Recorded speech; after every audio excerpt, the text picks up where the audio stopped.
Noho ny fahatongavan'ny asaramanitry indrindra dia nahatsiaro ireo mpiara-monina amin'ny teny Ambohipo ny Pasteur Mailhol mivady ka nanolotra fanomezana ho azy ireo iatrehana ny fetim-pirenena.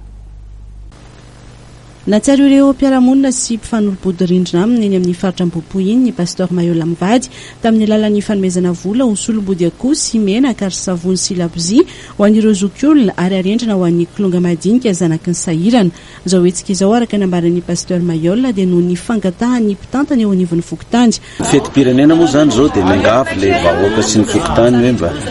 mba mangataka fanomezana zay pasteur mba iarana mifaly amin'ity fety ity satria mba misy mba azonao ataona dia voatsarambony tanana ary mba iarana mifaly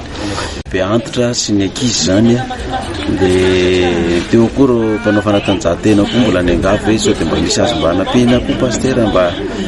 anaovana sport fa mba mizara ihany ianao dia nambarany fa tsy hanika avoky akory fa voninahitra fanomezana mba hitondra tsiko an'ny zanaky ny sahirana dia ray andro monja ihany aza amin'izao fahatongavany fa 20 taona niverenan'ny fahaleovan-tena izao ilaina ny fanomezan-tanana entina manarina ny firenena hoy ny Pasteur Mailhol mba ho tonga eny anivon'ireo vahoaka ny fampandrosoana ny firenena sy ny fitrandrahana ny harem-pirenena. Miraroso malagasy rehetra mba hanao fety sambatra ary mba samy eo ambinina sy hotain'Andriamanitra mba iaren-doza daholo tsika amin'ity fety ity dia mba hita soa mandritry ny fety-pirenena zany amin'ny fety rehetra zay atao.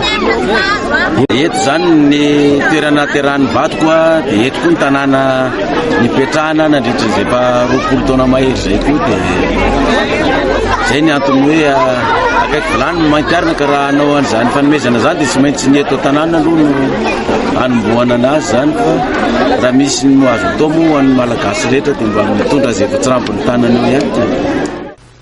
Nambarany nandritra ity fotoana ity fa natanteraka itsika goavana eny amin'ny Coliseum Antsonjobe izy ireo ny volana Aogositra ho avy izao ary anasana izy ireo ny vahoaka malagasy rehetra tsy ankanavaka.